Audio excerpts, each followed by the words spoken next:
और बेटा मोहित ने तो सारे प्रोजेक्ट्स पर रिसर्च भी शुरू कर दी है। बहुत हार्ड वर्किंग छोरा है। बेटा ठीक किया ना मैंने? हाँ बाबा साहब, ये भी कोई पूछने की बात है, बड़ा अच्छा काम किया। तू अब तक जो बिजनेस संभाल रहा था उसे जिम्मेदारी से संभाल।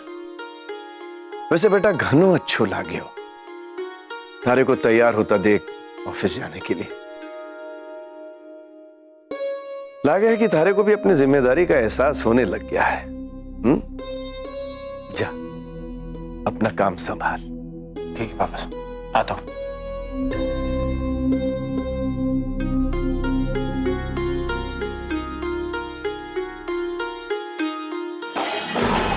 सपना देखते रहो और हकीकत कुछ और हो गया। ये बातें भांजे, क्यों गुस्सा हो रहे हो? क्यों तोड़ा-फोड़ी कर रहे हो? क्या हो रहा? दीप, पता की बात क्या है? अरे मासा जिस खुशी के मैंने क्या क्या नहीं किया, क्या क्या नहीं किया। आज पापा सर ने उस खुशी पर मोहित को बिठा दिया।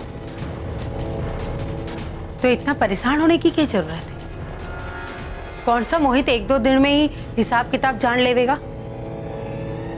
अरे बैठने दे भांजे, उसको कुर्सी पे बैठने दे। सारा हिसाब किताब तो अपन को ही देखना है। क्या देख लेंगे मामा साहब, क्या देख लेंगे? पापा सर ने तो उस मोहित को बिलासपुर वाली प्रोजेक्ट भी दे दी है। ले, इसको मतलब एक और सुमित, वो चीज़ बेकार की बातें दीप के दिमाग में डालना बंद कर।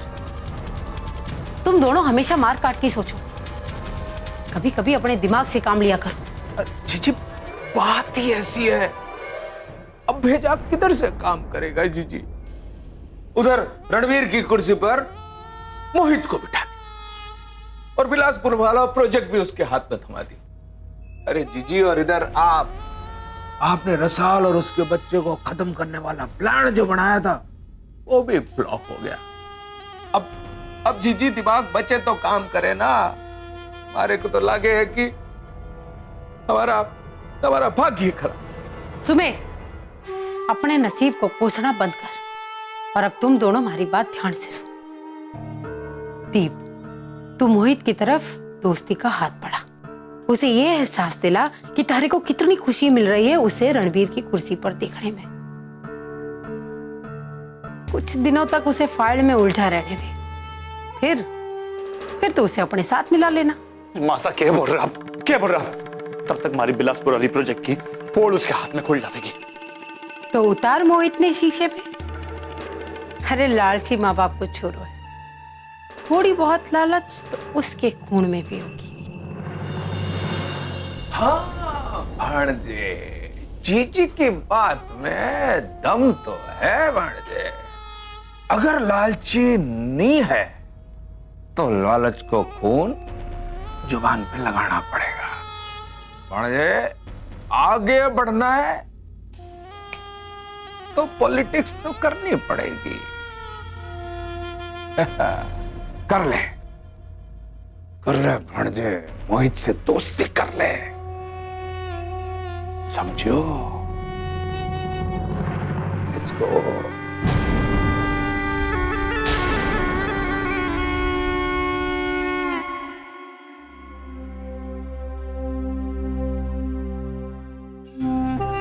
तारी इजाजत लिए बगैर मैं अंदर आ गया। भाई साहब को अंदर आने के लिए मेरी इजाजत की क्या जरूरत थी? आप तो बस मुझे हुक्म कीजिए। बैठ जा, तू अपने काम में बिजी था तो मैंने सोचा मैं थारे को डिस्टर्ब तो ना कर रहा हूँ, इस वास्ते।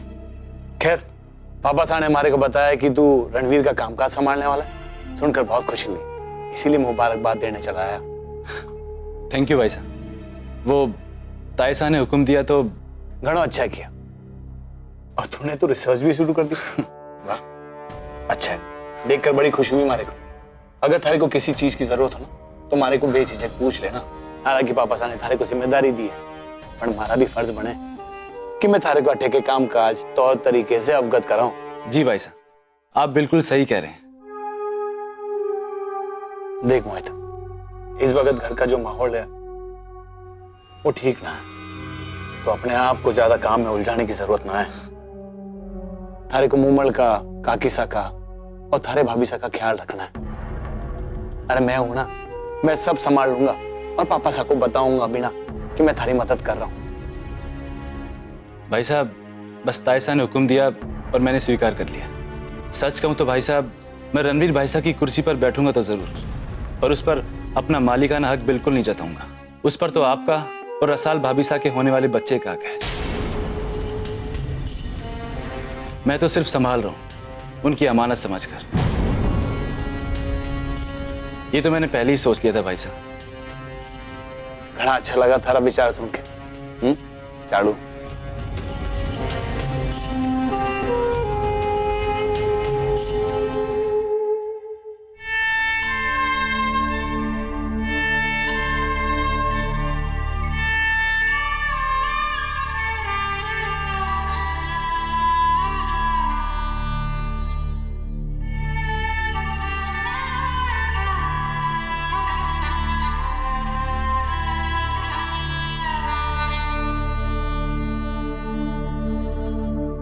भाभी साहब, आप कहीं जा रही हैं? अब मैं कथे जाऊंगी। तो फिर आप ये कपड़े क्यों पैक कर रही हैं?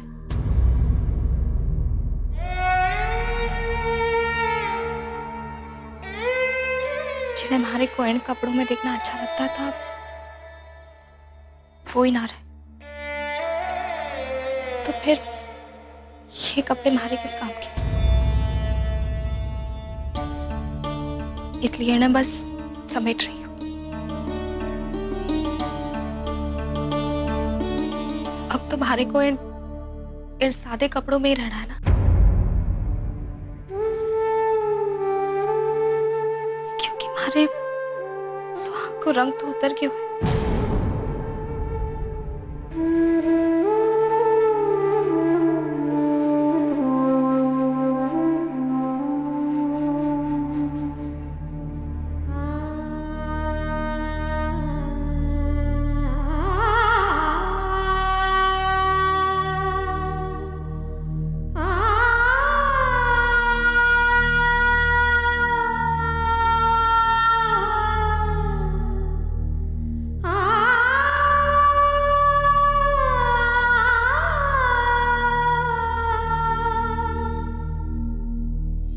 मैं तुमसे वचन चाहता हूं, मुझे और मेरे परिवार को वारिस देने की चाह में तुम खुद को नजरअंदाज नहीं करोगी। इस बार मैं अपने पर कोई विपदा आए बिना आपको बचा दूंगी।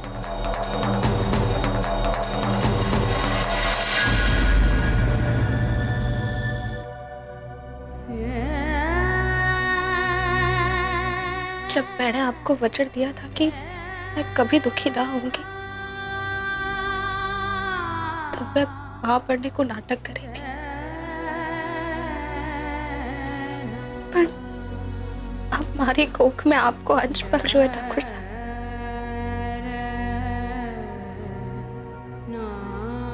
मैं मरते दम तक आपके इस निशानी को ध्यान रखूंगी।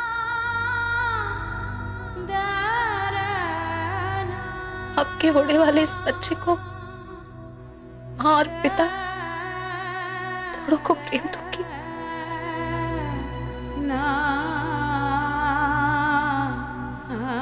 ये आज हमारा आपसे वचन है ठाकुर साहब। वचन है हमारा आपसे।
गुरुजी, देखिए इन्होंने अभी हाथ हिलाया। इनके हाथ हिल रहे हैं। इन्हें जल्दी होश आ जाएगा, इन्हें जल्दी होश आ जाएगा।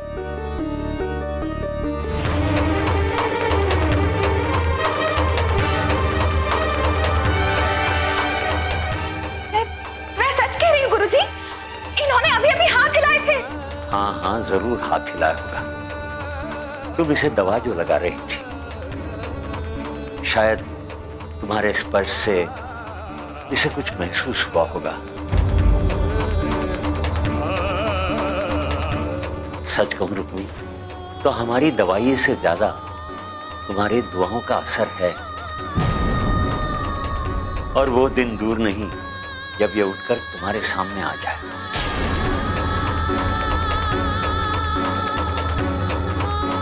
भज गोविंद, भज गोविंद, भज गोविंद।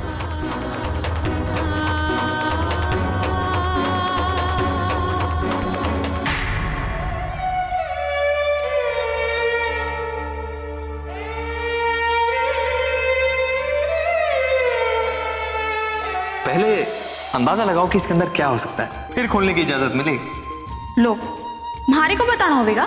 हाँ हाँ, अंदाजा लगाओ, कुछ भी बताओ। बताओ ना ठाकुर सा, के है? हार गई। बाल कान्हा। मैं चाहता था कि ये हमेशा तुम्हारी आंखों के सामने रहे, ताकि हमारे आंगन में भी बिल्कुल इनकी तरह बहुत जल्दी एक बाल कान्हा खेले।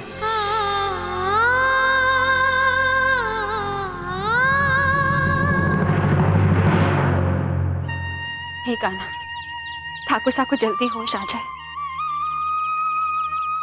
और उस वक्त मारे पर एक कृपा रखना कान्हा, कि वो मारे को ना देखे, हरा उनसे सामना ना करवाना।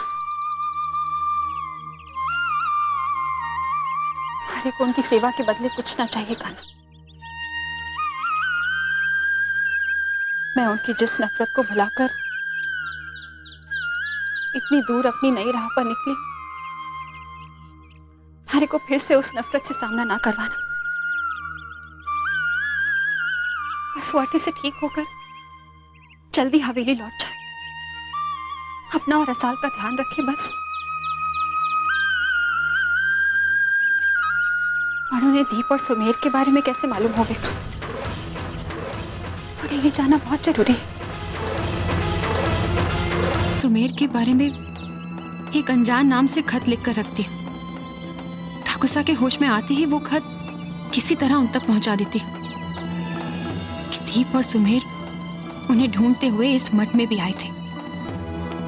उन्हें सावधानी बरतनी चाहिए, बस फिर मैं उनके सामने ना आऊंगी, कभी ना। रुक्मी, तुम यहाँ आओ, जल्दी चलो, आज तुम्हारे भजन गाने का दिन है। गुरुजी तुम्हारी प्रतीक्षा कर रहे हैं।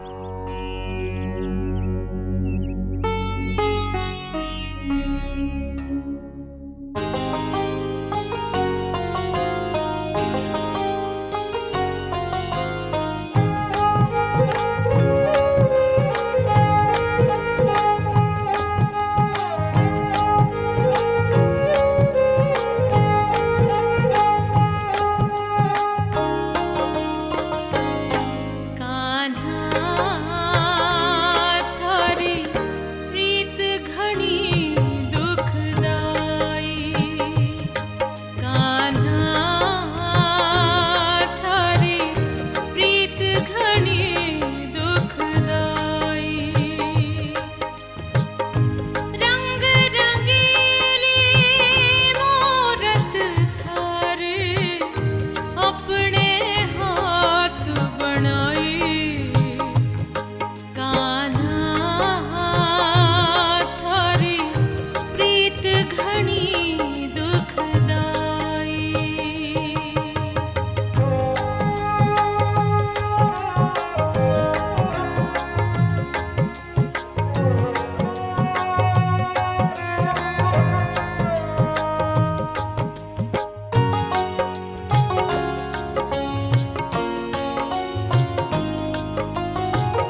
बिहारी जी की जय। बांके कन्हैया जी की जय। भज गोविंदम, भज गोविंदम, भज गोविंदम। भज गोविंदम।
तुम ठीक तो हो ना?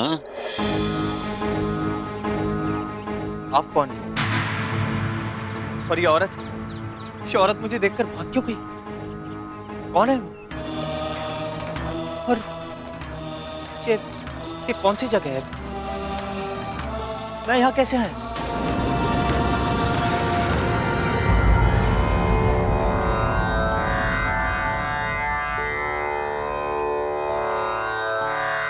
ये तुम बताओ, कहाँ के हो तुम?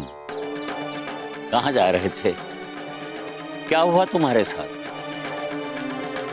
मेरे साथ? क्या हुआ मेरे साथ?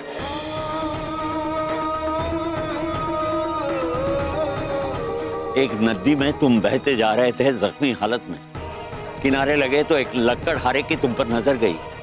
वहां से उठाकर वो यहाँ इस मठ में ले आया तुम्हें। कई दिनों से तुम बेहोश थे। कौन हो तुम? क्या नाम है तुम्हारा? नाम? मेरा नाम? क्या नाम है मेरा?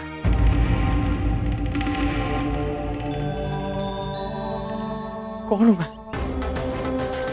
मुझे कुछ याद नहीं आ रहा है गुरुजी।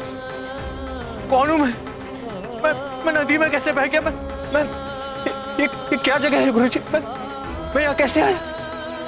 मुझे कुछ याद नहीं आ रहा गुरुजी। मैं बताइए ना मुझे, मैं कौन हूँ? कौन हूँ मैं? सत्यव्रत, जाओ। कौन हूँ मैं? ले जाओ इस। कौन हूँ? प्रभु की लीला तो वही समझे। रणवीर की जान खतरे से बाहर है, लेकिन वो अपनी याददाश्त खो चुका है। अब हमें इनके घर वालों को इनकी खबर देनी ही होगी। बट गुरुजी, जे हमने इनके घर वालों को बताया तो इनकी जान को खतरा हो सके। आप तो जानो हो ना कि उनके भाई। हाँ, जानता हूं, लेकिन इनके घर में कोई तो ऐसा होगा जो इनकी सच्ची चिंता करता हो, जो इनकी याददाश्त वापस आने तक इनकी रक्षा करेगा। ठाकुर रणवीर अपनी पहचान भूल चुके हैं, तो वो अपने लिए कोई निर्णय नहीं ले सकेंगे। इसलिए ये जिम्मेदारी मुझे ही पूरी करनी पड़ेगी। पर गुरुजी, जे कुछ दिन और ठाकुर साहब अटके ही रह सके तो? मैंने तुमसे पहले ही कहा था रुक्मी, अब कुछ ही दिनों में हमारा यह मठ किसी दूसरे गांव चला जाएगा। फिर रणवीर का क्या होगा? बेहतर यही है कि वो अपने घर अपनों के साथ रहे।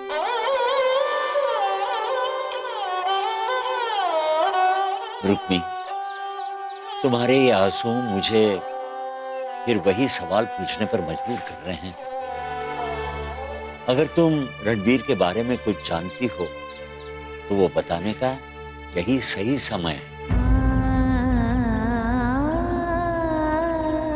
घबराओ मत रुक्मी, सच से बड़ा कुछ भी नहीं।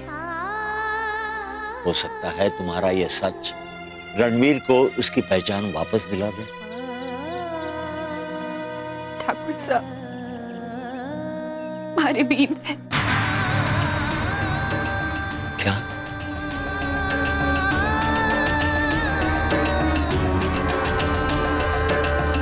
अरे नहीं पीना मुझे काढ़ा वाड़ा। जब तक आप मेरे सवालों के जवाब नहीं देंगे मेरा मन शांत नहीं होगा। आप लोग बात क्यों नहीं समझ रहे?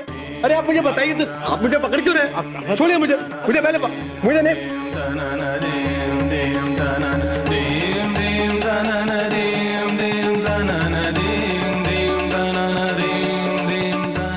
क्यों जबरदस्ती कर रहे हैं आप लोग? मुझे बता क्यों नहीं रहे कि मैं कौन?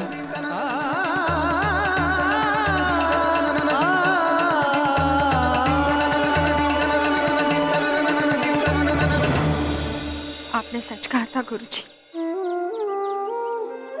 जिस बीते हुए कल को मैं तज कर आई थी, आज वही हमारे सामने आकर खड़ा हो गया है।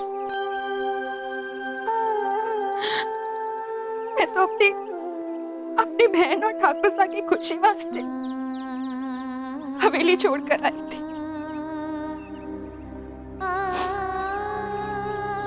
पर शायद भाग्य को कुछ और ही मंजूर था। भगवान जो भी करते हैं अपने भक्तों के भले के लिए ही करते हैं। चिंता मत करो रुक्मी। हो सकता है हमारे यहां से दूसरे गांव जाने से पहले भगवान ठाकुर रणवीर की याददाश्त वापस सौंप दे। तब तक वो यहां इसी मठ में रहेंगे, भगवान की शरण में।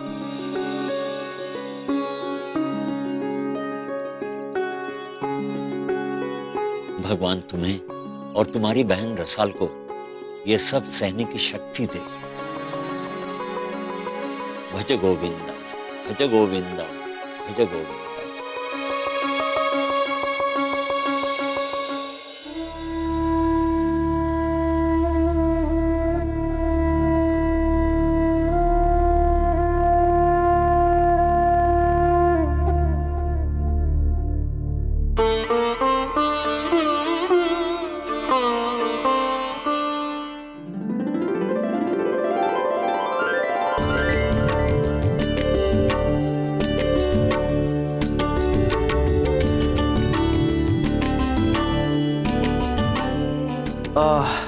सॉरी, थोड़ी देर हो गई।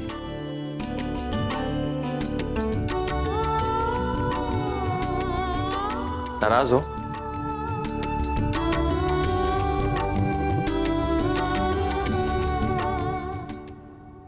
बात नहीं करोगे? अगर मैं कान पकड़ लूं तो भी नहीं? अब आपकी बातों से हमारो कार्जो पिघलने वालों ना है। मैंने कहा था कि घर जल्दी आ जाना, हमारे को बाजार जानो है चूड़ियां लाने, पर हमारे वास्ते तो आपके पास समय ही ना है ना? अरे इतनी सी बात, कल चले जाएंगे ना। और तब तक के मैं हाथ ऐसे ही रखूं इतनी सी चूड़ियों से भरे? इतना गुस्सा? अच्छा मुझे एक बात बताओ, तुम्हारी ये चूड़ियां बार बार टूट कैसे जाती हैं?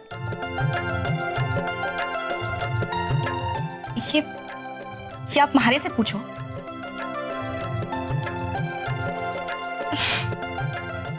आपसे तो ठीक से लड़ना भी मुश्किल। तो मत लड़ा करो ना।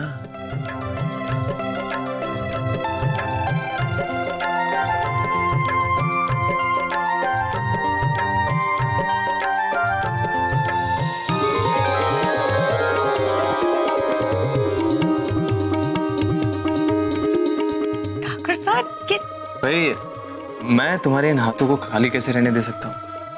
मुझे भी तुम्हारी हथेलियां चूड़ियों के साथ बहुत अच्छी लगती हैं, इसलिए इन्हें सूनी रहने देने का तो सवाल ही नहीं पैदा होता।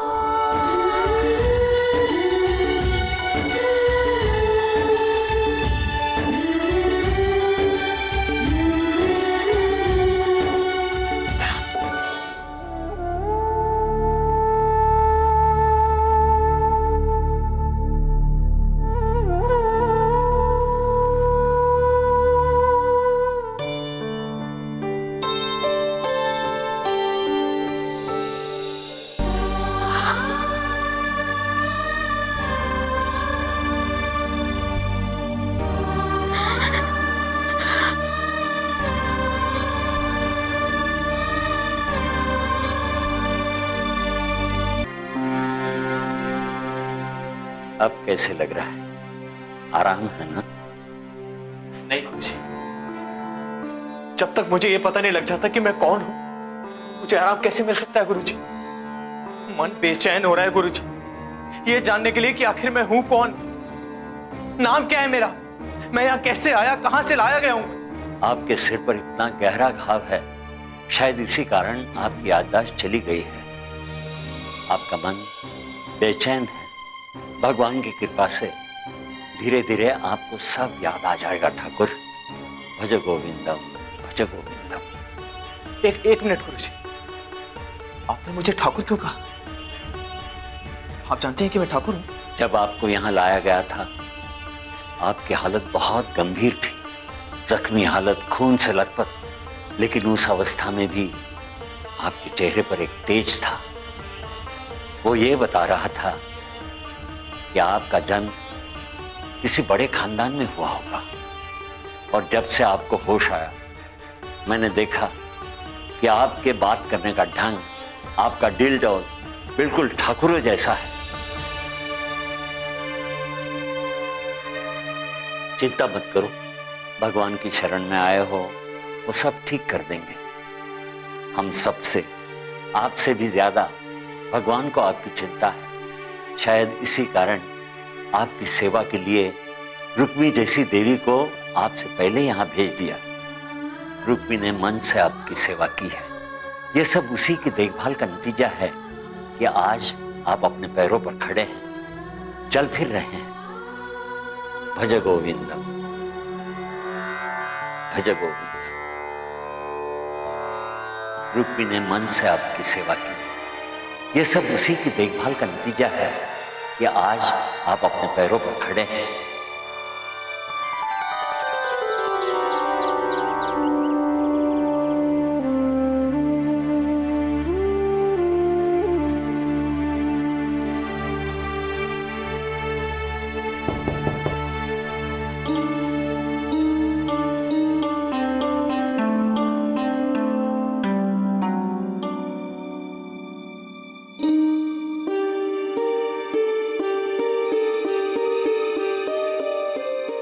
रुक्मी जी, गुरुजी ने मुझे बताया कि आपने मेरी कितनी सेवा की है, इसलिए मैं आपका शुक्रिया अदा करने आया हूं। एक अजनबी होकर आपने मेरे लिए जो किया है, वो सिर्फ कोई अपना ही कर सकता है।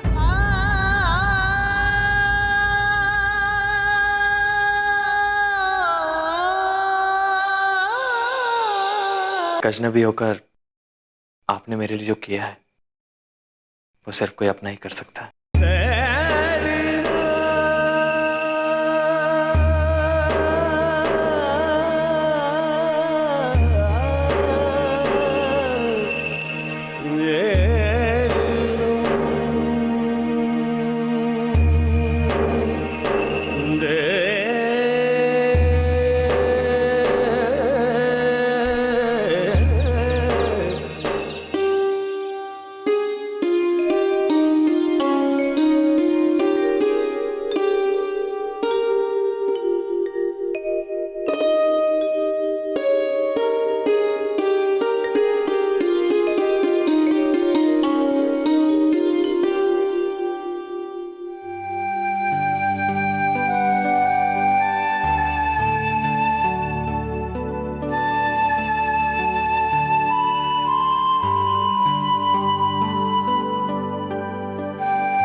न जाने ऐसो के पाप कर दियो मैं पिछले जन्म में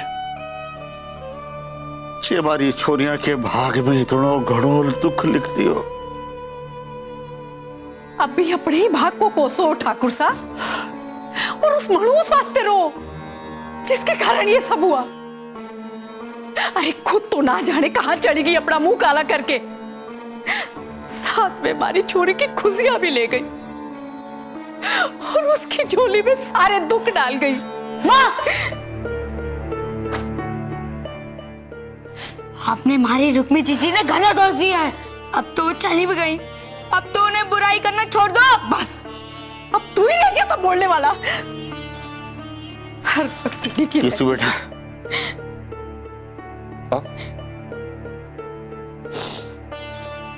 बैठ, मत रो बेटा, कोई थारी रुक्मी जीजी ने कुछ ना के मेको।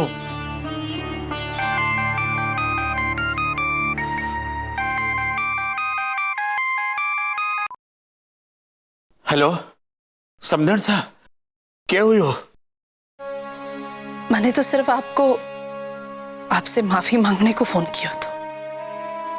अपने रणबीर के चले जाने को सदमो मारे को बावड़ी बढ़ा क्यों। मैं जानू आप पर क्या बीत रही है।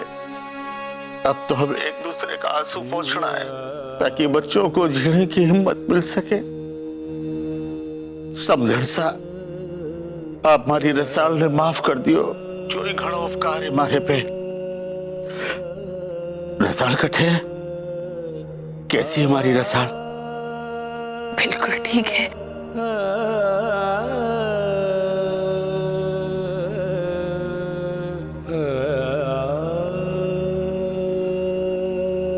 बापू, रसाल, अरे चोरी तो ठीक तो है ना?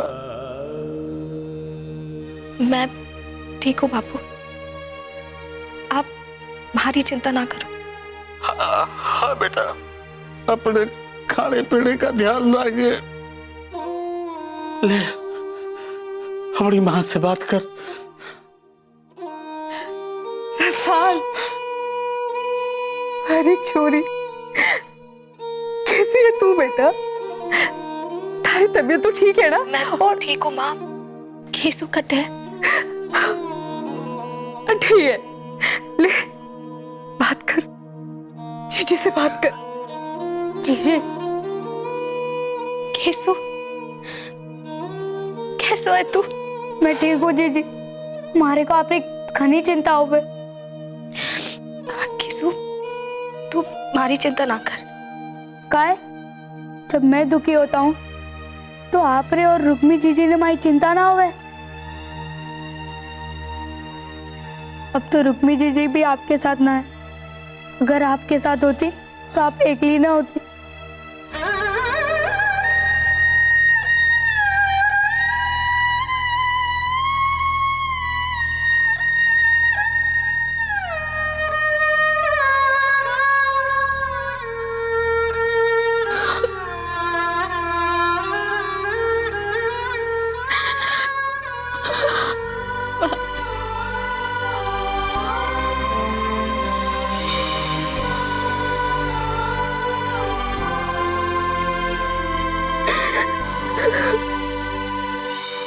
जे कमल सास होते हुए भी इस तरह।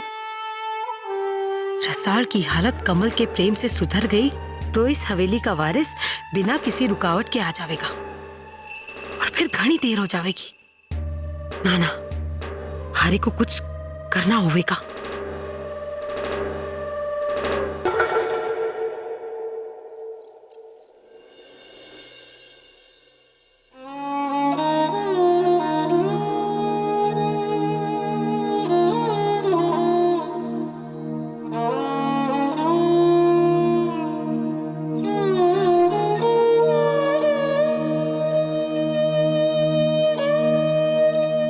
रुक जा कमल। क्या हुई माँ साहब?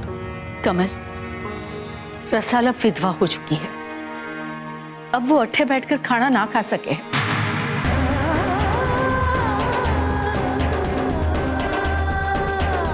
उसे विधवाओं की तरह जमीन पे बैठ के खाना खाना होगा। यही प्रथा होवे है।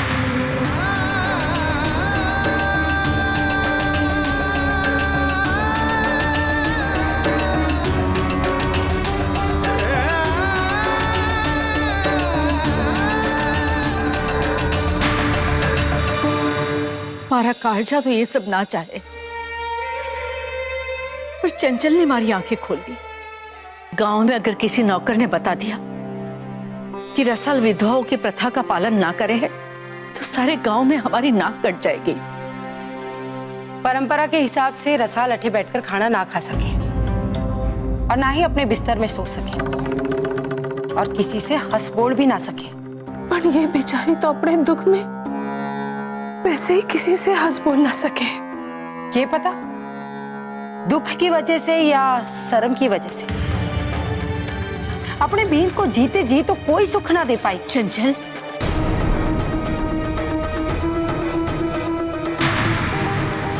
और कमल, मेघ भाईसा के जाने के बाद शोक विदाई तक तूने भी तो सारी परंपराओं का पालन किया था।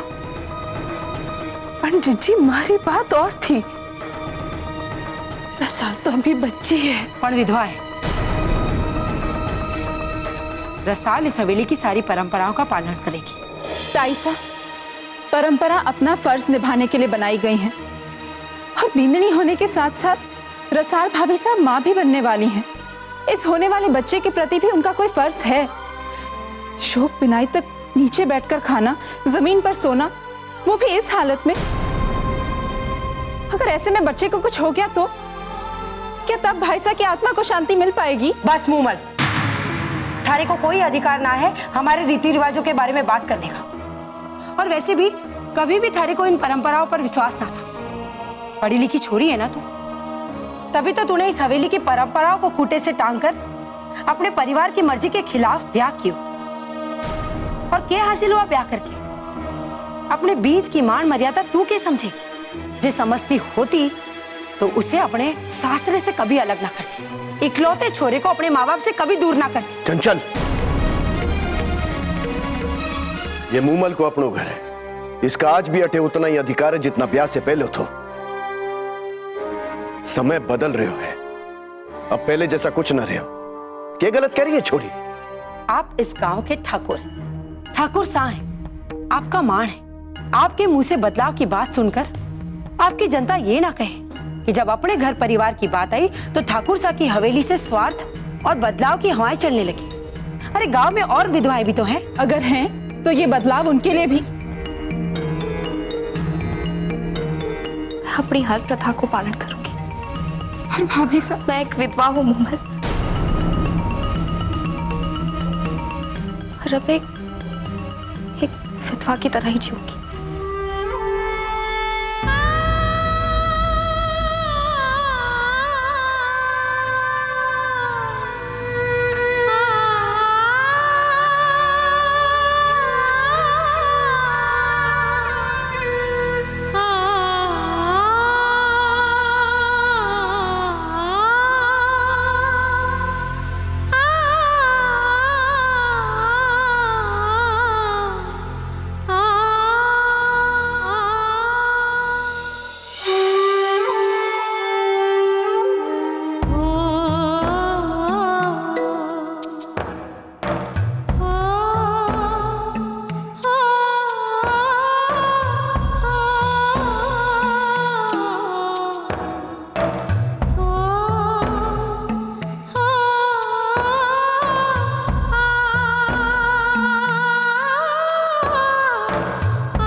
क्या कर रही हैं आप? आपके वास्ते एक और कंबल निकाल देती हूँ, आज घनी सर्दी है ना।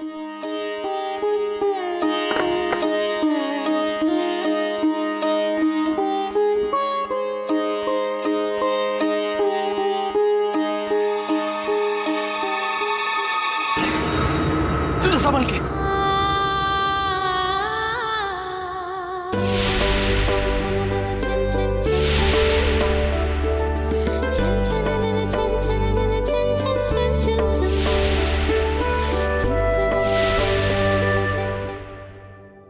ठाकुर साहब,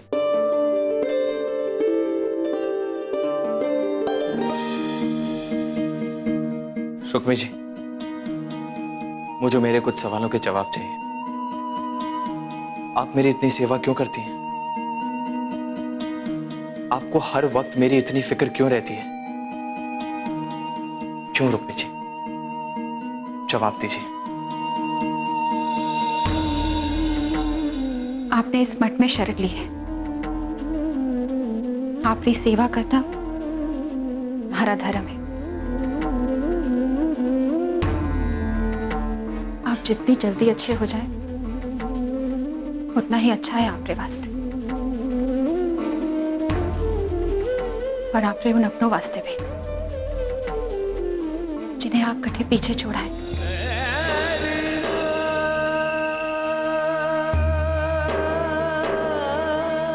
इससे ज्यादा और कुछ जरूरी ना है जानना। अगर जानना ही है तो अपने अतीत के बारे में जानने की कोशिश कीजिए, जानने की कोशिश कीजिए कि आप कौन हैं, कटे से आए हैं,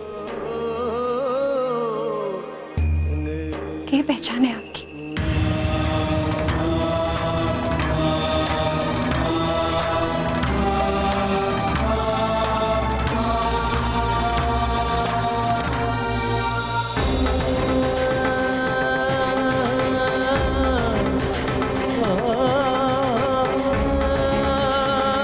कौन हूं मैं? कहां से आया हूं? मेरा घर कहां है? परिवार कहां है? कुछ याद नहीं आ रहा मुझे। क्यों कुछ याद नहीं आ रहा मुझे?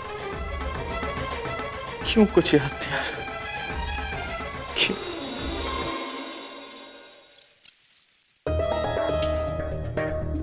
हमारी को छोड़कर ना जाओ, मैं आपके बिना ना रह सकूं।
कल रात आपको बहुत तेज बुखार था, शायद जाड़े के कारण।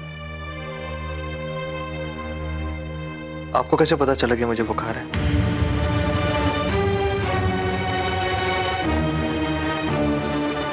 क्या आप अपने मठ में आए हर शरणार्थी के साथ ऐसे ही करती हैं?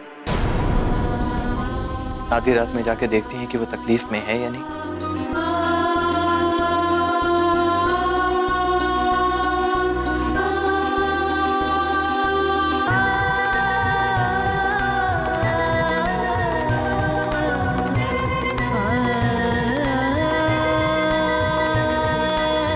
क्यों छुपा रही मुझसे सच्चाई?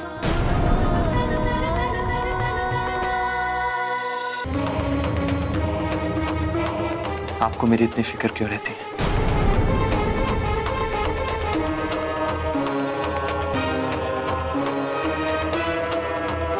रुक्मी जी, एक तरफ तो आप मेरी इतनी फिक्र करती हैं, मेरी इतनी सेवा करती हैं, और दूसरी तरफ आप मुझसे दूर भागती रहती हैं, मुझसे ठीक से बात भी नहीं करती हैं।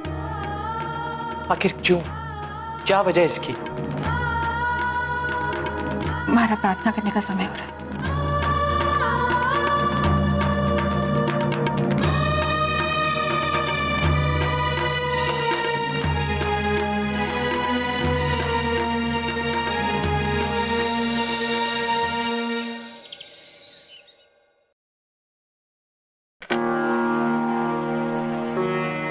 भाभी साहब, आपको तो तेज बुखार है।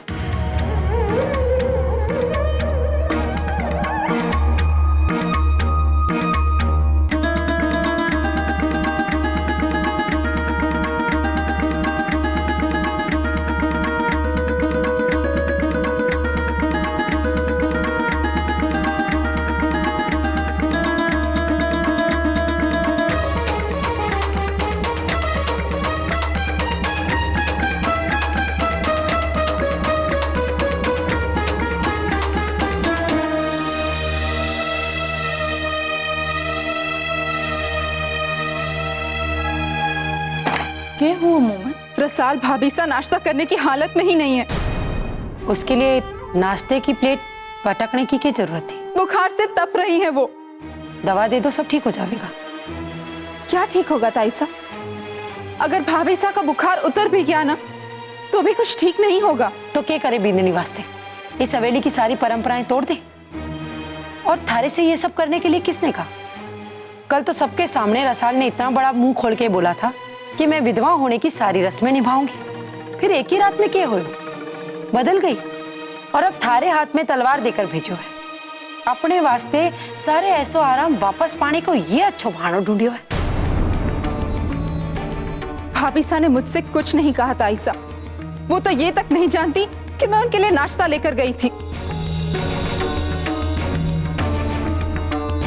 ये किस तरह की जानलेवा प्रथाएं हैं जिसमें एक मरे हुए आदमी की आत्मा की शांति के लिए एक जिंदा औरत को जीते जी मारा जा रहा है। उमर, अब थारे दिल में भी अपने मरे हुए भाई साहब के लिए कोई मानना है? मान है और प्यार भी। इसलिए मुझे भाभी सा को देखकर तकलीफ हो रही है, ये सोचकर कि भाभी सा को इस हालत में देख के रणवीर भाई साहब को कितनी तकलीफ हो रही होगी। भाभी साहब के पेट में रणवीर भाई साहब की आखिरी निशानी है। ये सब उसी के वास्ते किया जा रहा है, रणवीर के सम्मान के वास्ते। दादी साहब, रणवीर भाई साहब के सम्मान के नाम पे आप लोग ये सब कर रहे हैं ना, लेकिन उनका सबसे बड़ा सम्मान तो उनकी पत्नी और उनका बच्चा है। आज अगर उन दोनों में से किसी को भी कुछ हो गया ना तो रणवीर भाई साहब के दोषी होंगे आप सब।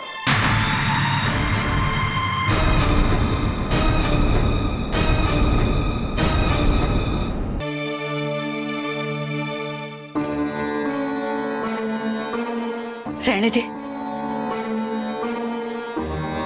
तने बुखार आया हुआ है ना? हाँ? चल उठ, अपने बिस्तर पे लेट। दादी साहब, मैं काढ़ा पी लूंगी तो ठीक हो जाऊंगी। मैंने माफ कर दे छोरी। ये क्या कहो दादी साहब? मेरे साथ उठ, उठ यहाँ से, चल मेरे साथ।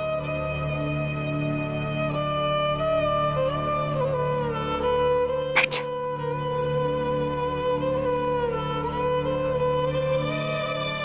ले, ये हल्दी वाला दूध पी ले। ले बेटा।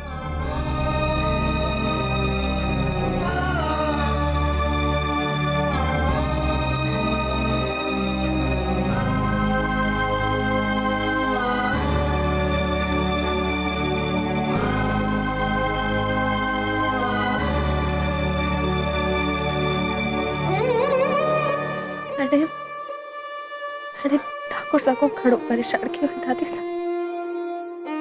अपना और अपनी बेंदनी और होने वाले बच्चे को परेशान होते दे। रणवीर परेशान न होए को के प्रथाएं निभाकर अपनी बेन की आत्मा को शांति देना ही बिंदनी को धर्म ना हुए। उसको सपनों पूरो करनो भी बिंदनी को कर्तव्य हुए। और ये बच्चों थारो और रणवीर को सपनों है।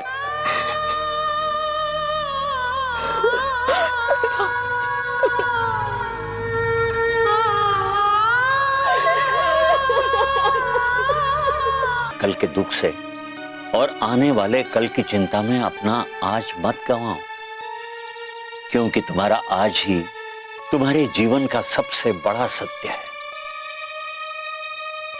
आज तुम जिस हालात से गुजर रहे हो वो भी भगवान की ही मर्जी है। उन्होंने तुम्हारे भविष्य के बारे में कुछ सोचकर ही ये हालात पैदा किए होंगे। अपनी सारी चिंताएं उस पर छोड़ दो। खुशियां अपने आप नहीं आती, उन्हें बुलाना पड़ता है अपने कर्मों से। सोचो तुम्हारी खुशी किसमें है और वही करो।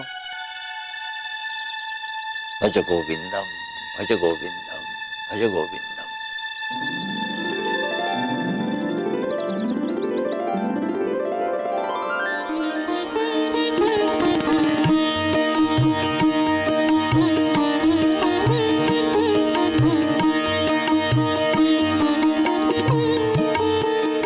हम सिर्फ अपना आज संवार सकते हैं, क्योंकि तुम्हारा आज ही तुम्हारे जीवन का सबसे बड़ा सत्य है। तुम्हारी याददाश्त वापस आए ना आए, तुम्हारा आज ही तुम्हारा अपना है और उसे सिर्फ तुम संवार सकते हो। सर्वभूतस्था मात्मानं सर्वभूतानि चात्मनि। गुरुजी, हाँ, चाय। धन्यवाद। भज गोविंदम। रणवीर कहाँ है? वो अपने कमरे में आराम कर रहे हैं। कल रात उन्हें बहुत तेज बुखार था। मन अशांत हो तो शरीर पर असर हो ही जाता है। उनका मन अशांत है? उन्हें इस बात से निराशा हो रही थी कि उन्हें अपने अतीत के बारे में कुछ भी याद नहीं आ रहा है। इसलिए उन्हें ऐसे लग रहा था कि उनके जीने का कोई अर्थ ही नहीं। कह रहे थे कि उनके बीते हुए कल के बिना उनका आज किसी काम का नहीं है। तुम्हें क्या लगता है रुक्मी, रणवीर अपने अतीत को लेकर इतना बेचैन क्यों है कि उनकी जीने की इच्छा ही खत्म हो गई? मैंने तो उनके अतीत को लेकर कोई सवाल नहीं किया था। मैंने किया था गुरुजी। मैंने उनसे कहा था कि वो अपने दिमाग पर जोर डालकर ये याद करने की कोशिश करें कि वो कौन है। रुक्मी, अभी रणवीर का मन और शरीर दोनों कमजोर है। ऐसे में बीती बातों को याद करके दिमाग पर जोर डालना उनके लिए हर तरह से घातक हो सकता है। निराशा से उनका मनोबल हमेशा के लिए टूट सकता है, और अगर ऐसा हो गया तो कोई उनकी मदद नहीं कर पाएगा। इस समय रणवीर कोरे कागज की तरह है, उनका आज ही उनके लिए आशा की किरण है, और ये आज उन्हें जो खुशी देगा वही उन्हें जीने की उम्मीद दे सकता है। ये मठ तुम रणवीर का वर्तमान हो, इसलिए यह हमारी जिम्मेदारी है और खासकर तुम्हारी जिम्मेदारी है कि ठाकुर खुश रहे, उनका मन शांत रहे। जितना वो परेशानियों से दूर रहेंगे उतने ही जल्दी वो ठीक हो जाएंगे।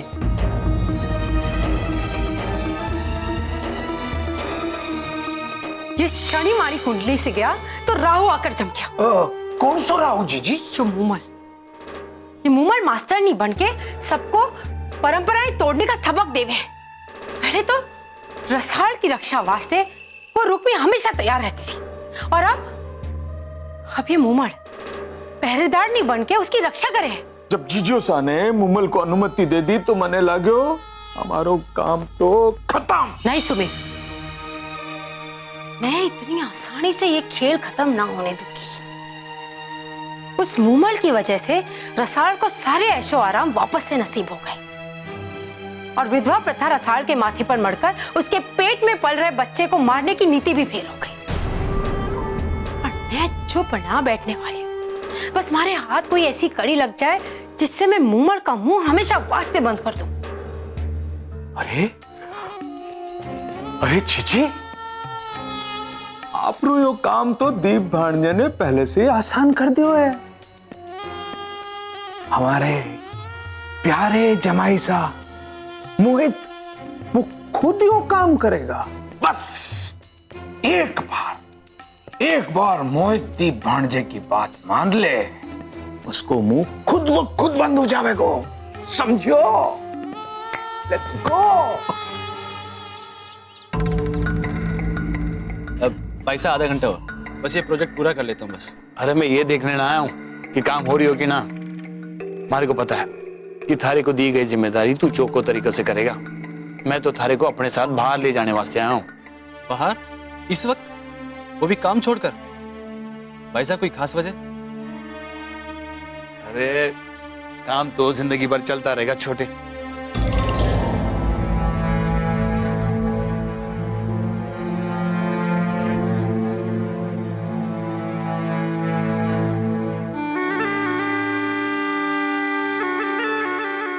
आपको रणवीर भाई साहब की याद आ रही है ना? मुझे भी ऐसा लगता है जैसे वो कुछ ही देर में आएंगे। हमारे को भी ऑफिस में रणवीर के बिना कुछ न सोचा, इसलिए बिना सोचे समझे हमारे मुंह से छोटे निकल गया। रणवीर भी इसी तरह काम किया करता था, अपने साथ साथ हमारी भी जिम्मेदारी वही निभाता था। वो सिर्फ हमारा भाई ना था, हमारा दोस्त था। मैं उसके साथ अपने मन की सारी बातें बांट सकता था। आज हमारे को छोटे की बहुत याद आ रही, तो सोचा किसके साथ अपना दुख बांट सकूं। फिर हमारे को ध्यान आया कि तू भी हमारी तरह दुखी है, अपने माँ बाप से दूर होने का दुख बांटने से कम हो गया। चल आजा, चलते आजा। भाई साहब काम अधूरा छोड़कर? अरे काम की चिंता तू ना कर, इतने सारे लोग हैं, कोई ना कोई कर लेगा। और पापा से की चिंता ना कर, उन्हें कुछ पता नहीं चलेगा। चल तो सही। नहीं भाई साहब, मैं अपने काम के साथ काम चोरी नहीं कर सकता, और वैसे भी जिम्मेदारी तायसा ने मुझे सौंपी है, मैं उनसे झूठ नहीं बोल सकता, और अपनी प्रॉब्लम्स किसी के साथ शेयर करना मुझे अच्छा नहीं लगता। आई एम सॉरी भाई साहब।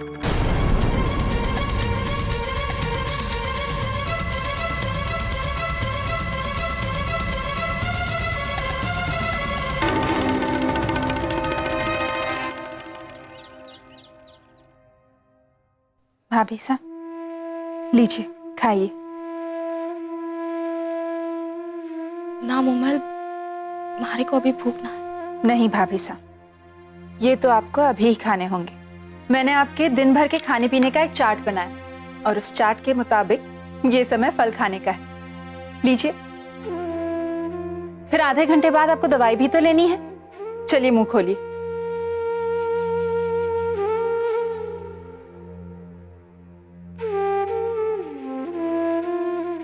आप बार बार वही सोचती रहेंगी तो फिर ठीक कैसे होंगी आप? क्या बात है, आप इतनी परेशान क्यों लग रही हैं? मारे को गड़ी चिंता हो रही है। किस बात की? दादी साड़े मारे को एक पोथी दी थी और कहा था कि भगवान के सामने दिया जलाकर मैं जाप जोर से करूं ताकि हमारा बच्चा इसे हमारी कोख में सुन सके और इस जाप की शक्ति उसे सुरक्षित रख सके। पर मुमल, अब तो सोख पढ़ाई तक मैं मंदिर में ना जा सकूं।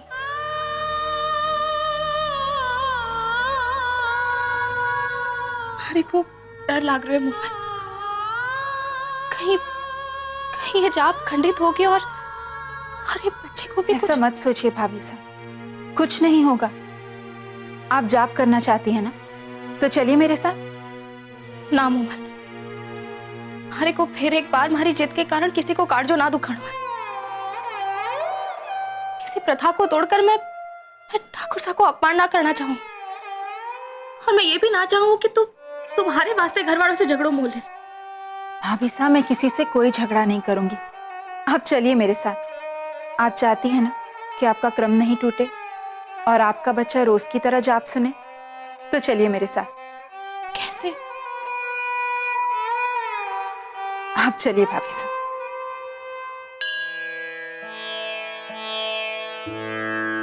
भाभी साहब, मैं जाकर जाप करती हूँ, आप भी मेरे साथ जाप बोलिए ताकि आपका बच्चा सुन सके।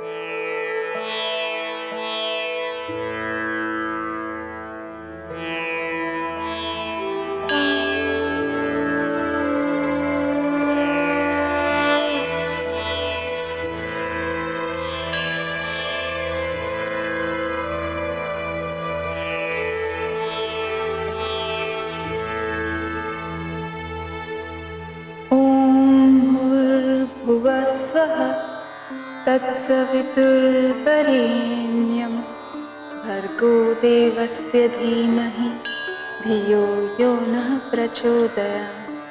ॐ भूर्भुवस्वः तत्सवितुर्वरेण्यं भर्गो देवस्य धीमहि धियो यो नः प्रचोदयात्। सर्वमंगल्य मांगल्ये शिवे सर्वार्थसाधिके शरण्ये त्र्यंबके गौरी नारायणी नमस्तुते।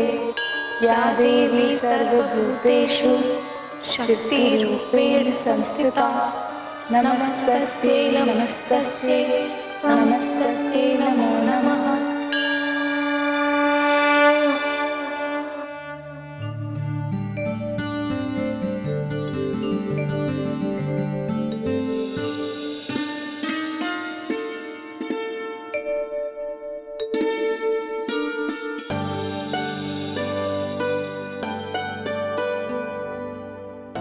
आपने चाय पी?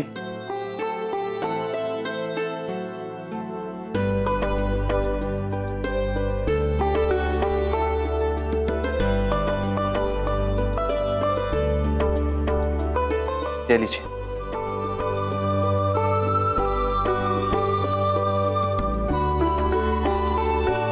लीजिए।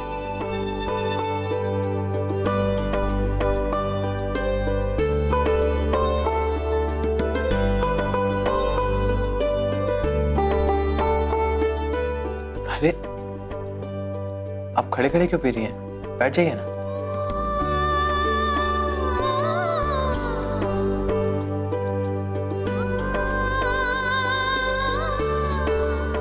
अरे वहां जमीन पर नहीं, यहां बैठिए ना।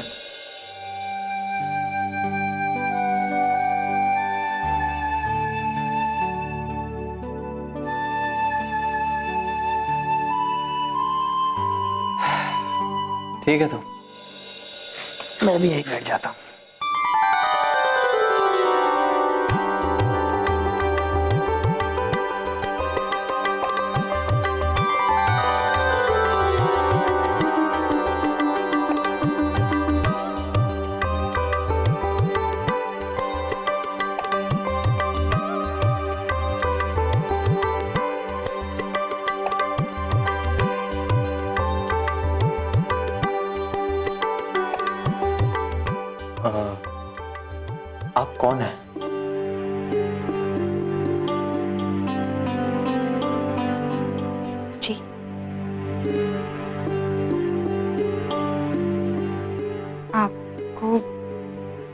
तुम्हारा नाम तो मालूम है ना? हाँ, लेकिन सिर्फ नाम जानता हूँ और अब तुम्हारे बारे में अच्छी तरह जानना चाहता हूँ। क्षमा करना, मैं आपको तुम कहकर पुकार सकता हूँ ना?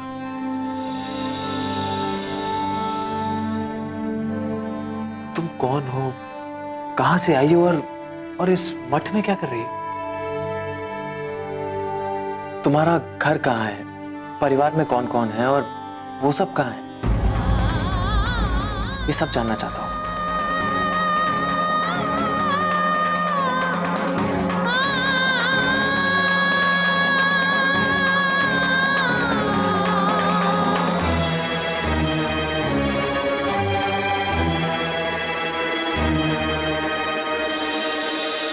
घणो आदर्शवादी बने। मारे से कहें, भाई साहब, मैं काम अधूरा छोड़ के आपके साथ बाहर नहीं जा सकूं। आदर्श वादर्श कुछ ना है, अपनो धंधो डुबा के आया हुआ, इसीलिए अट्ठे अपना हिस्सा हत्याने का मन है। लालची खून जो है बड़ा शातिर है ये मोहित।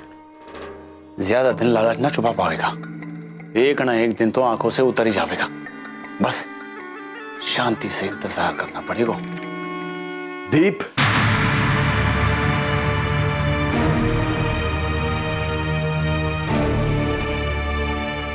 तन्ने सप्लायर्स को आज तक पैसा काहे नहीं दिया? ऑफिस से तो तूने पिछले हफ्ते ही पेमेंट करने वास्ते एडवांस उठायो तो। हमारे पास तन्ने पता है ना कि अगर एडवांस ना पहुंचेगो तो फैक्ट्री में कच्चा माल ना आवेगा और सिंगापुर का ऑर्डर अगले हफ्ते तक भेजनो ही है। रणवीर के सोग में हमारा काम में मन न थो, पण थारा के है, कब उठाएगा तू अपनी जिम्मेदारी?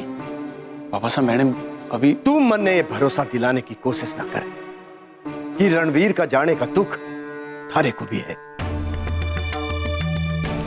थारे को अपने परिवार से कितना प्रेम है कि मैं अच्छी तरह से जानू हूं। तन्ने तो सिर्फ बहाना चाहिए काम चोरी करने वास्ते, और कितना नुकसान करवाएगा तू दीप? पहले रणवीर तो और अब मोहित है। 2 दिन में वो छोरा काम सीख गया है, धंधे की नस पकड़ ली है उसने, और तू अभी तक सिर्फ चेक पर दस्तखत करना सीखियो है। ऐसा ना है ठाकुर साहब, दीप अभी कचहरी जा रही हो तो। तू इसकी हर गलत बात पर तरफदारी ना किया कर चंचल। अगर इसे जिम्मेदारी की समझ होती तो ये अठे ना होता, ऑफिस में होता। ये आधा दिन निकल गया है और कुंवर सा आराम कर रहे हैं। पिछले हफ्ते तूने मारे से कहा था ना कि पापा साहब देखो, मैं घनों काम करूंगा, रणवीर और मारा काम अकेला ही संभालूंगा। केवल खोखली बातें। आज तन्ने साबित कर दिया कि थारे जैसे इंसान कभी नहीं सुधरेंगे, कभी नहीं।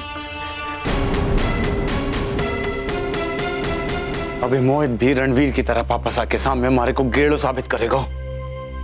पर वो ना जाने कि कुंवर दीप सिंह दुनिया के सामने गेड़ो बनने का स्वांग रचाकर सबको बावरा बना सके है।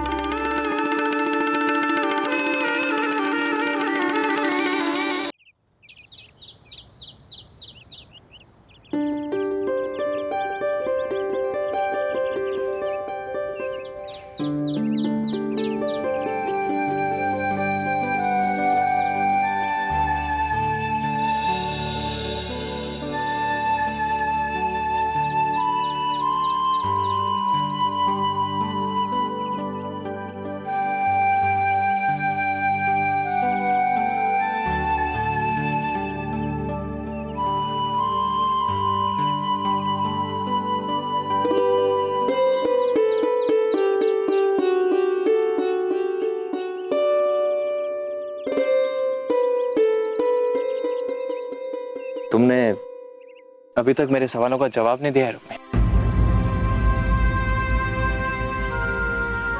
तुम मेरे बारे में क्या सोचती हो?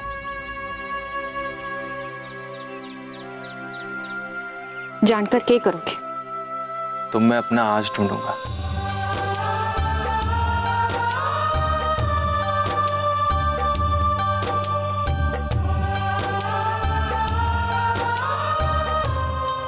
देखो रुक्मी, अब मेरा आज ही मेरे जीवन का सच है, क्योंकि अपने अतीत के बारे में तो सब कुछ भूल चुका हूं।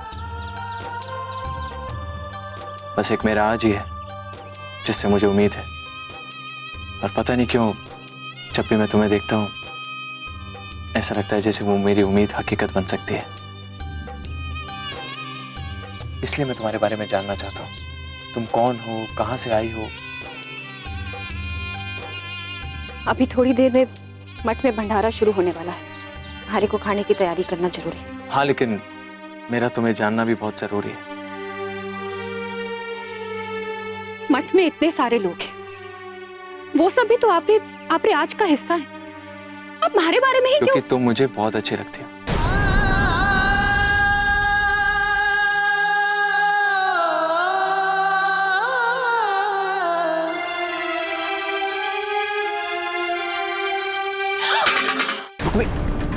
इधर ठीक हो जाएगा, ठीक हो जाएगा, ये ठीक हो जाएगा।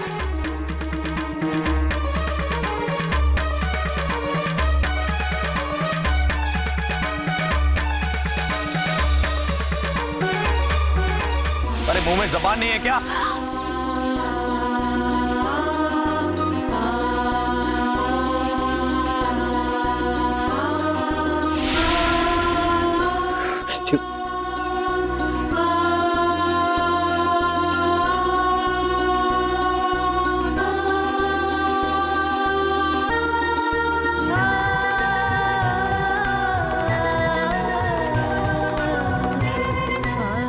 रुक्मी, आज मैं तुम्हें अपने सवालों के जवाब दिए बिना नहीं जाने दूंगा। आप जानना चाहो मैं कौन हूं? मैं इस मठ में एक साध्वी हूं, जो बहुत जल्द इस मठ के लोगों के साथ इस संसार से और सारी भावनाओं से नाता तोड़कर संन्यास लेने जा रही हूं।